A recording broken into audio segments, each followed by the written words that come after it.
After God has separated the waters, differentiated, He's brought the earth is now being productive. The waters and the fish have created the atmosphere for different things to happen. Now He's about to reveal His masterpiece. Genesis chapter 1 verse 26. Let's all read it aloud. 1, 2, go. And God said, let us make man in our image and after our likeness, and let them have dominion over the fish of the sea, and over the fowl of the air, and over the cattle, and over all the earth, and over every creeping thing that creepeth upon the earth. 27. So God created man in His own image.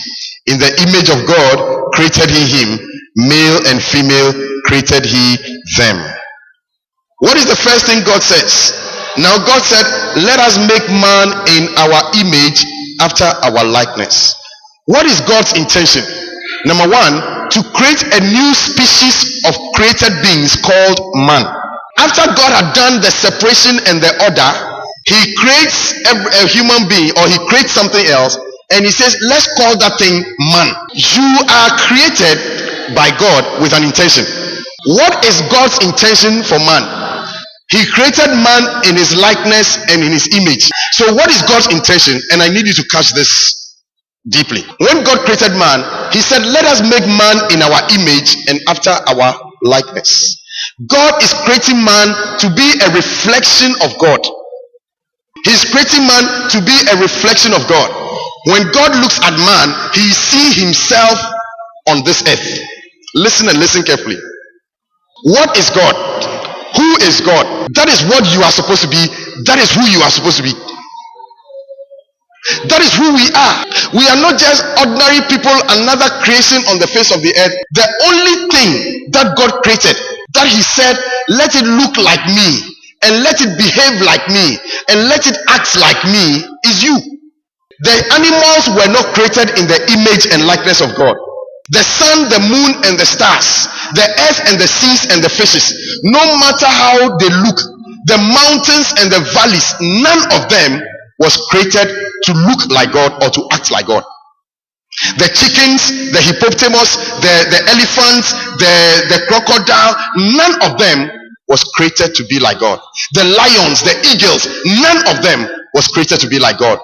You and I were the only thing that when God was created, He said, let us make man in our image. Let him look like us.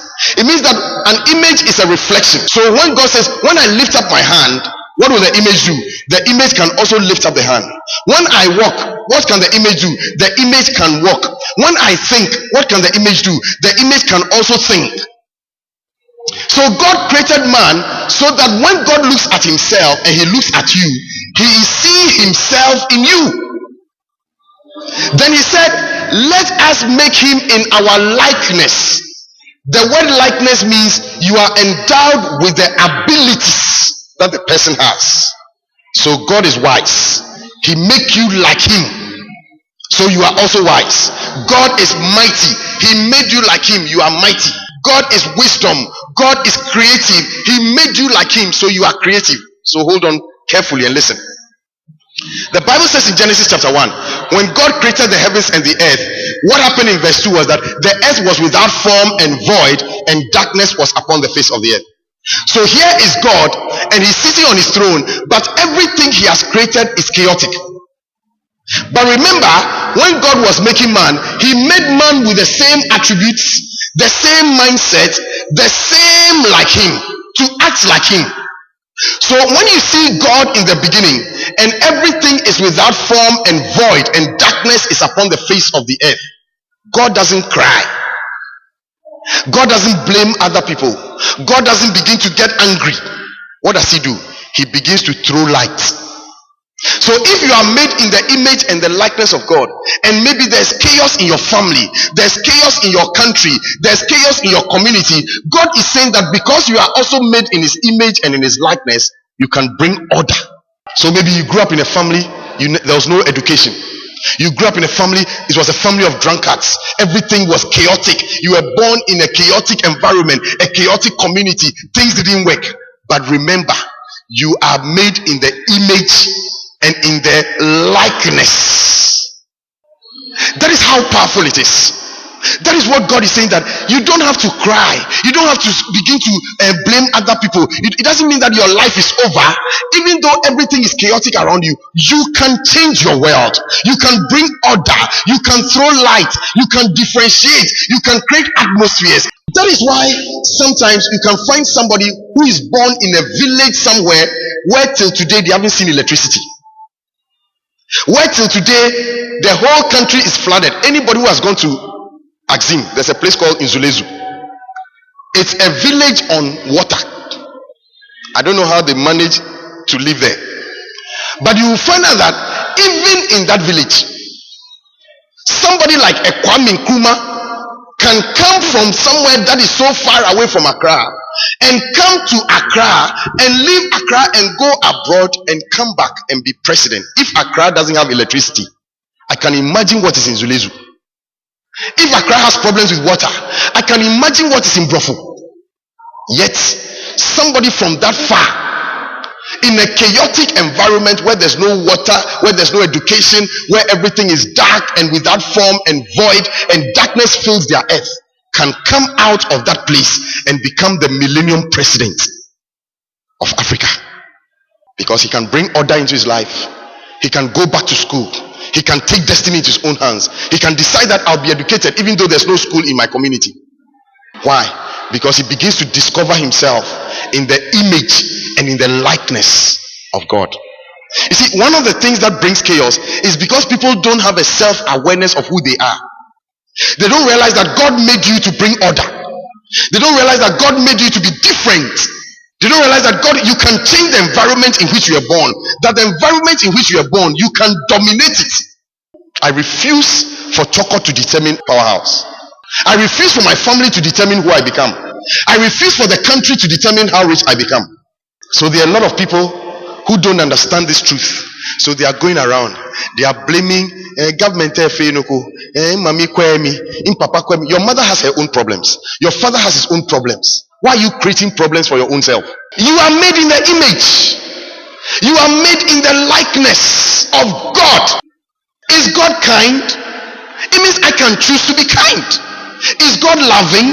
I can choose to be loving. I can train myself. I can create an atmosphere to be loving. Is God wise? I can choose to be wise. Is God creative? I can exercise my faculties to be creative. I will not allow the darkness that I come and meet to be my perpetual lifestyle. You see, this is somebody who hasn't discovered himself and refuses to discover himself. He may come to church, he may sing all the songs, but his life is still bohu, tohu, and hosek. It's without form, it is void, and darkness is over his life. He sings all the songs, he shouts all the hallelujah, but he hasn't learned that in the image and in the likeness of God. God himself stayed in an environment where there was darkness, things were not working, nothing was productive, there was no money, there was no land, everything was chaotic. And yet, he began to exercise himself and bring order. Maybe you are born in a family where everybody's a drunkard, and I'm going to show you something. Maybe you are born in a family where there's poverty and nobody goes to school. Maybe you come from a community where nobody has ever bought a car. Listen, and you think that is normal. It is not normal. Maybe you come in a family where everybody baths on the street side and where nobody builds a toilet in their house. Can dare to bring order because you function in the image and in the likeness of God. So I'm just looking at the beginning. The Bible says in the beginning only God. There was no skyscraper, there were no roads, there was no Brazilian hairstyle, there were no shoes, there was no clothes, nothing. No comb, no toothbrush, no earring. But all he had was himself. He was God. Do you know who you are? And this week, God helped me to take you through a discovery of yourself. Because there's so much you and I can do. You know, sometimes you look at great people and say, oh, that person is great. Oh, you can also become great. That person is no more of a human being than you and I. He's also another human being just like you and I. And what a human being can do, another human being can do. Can you believe that? So you've got to realize that I am made in the image. I am made in the likeness. I may not have a teacher. I may not have a father. I may not have an economy that is favoring me. But God, I look like him. I act like him. So it's no longer my community. It's no longer my father. I take destiny into my own hands. I'm going to change my world. I'm going to bring order into my world. I'm going to separate things and differentiate things. I'm going to cause light to shine upon my life. And I'm going to let my earth produce. And I'm going to create the atmospheres around me. And I will attract certain people and certain things into my life that will change my life. It's no longer me. It's God at work in me. God will work in my life. God will do greater works in my life. So maybe my family, nobody has ever built a house, but I'm going to be the first. Nobody ever went to school, but watch me, because I've discovered something. I've discovered the God man in my life. I don't see God destroy himself. So I will not smoke, I will not drink, I will not do certain things that will destroy myself. When God comes into a life, he brings beauty, he brings order. So I'm now going to learn how to comb my hair and cut my hair and cut my nails and wear decent dresses. Why? Because I'm made in the image and in the likeness of God.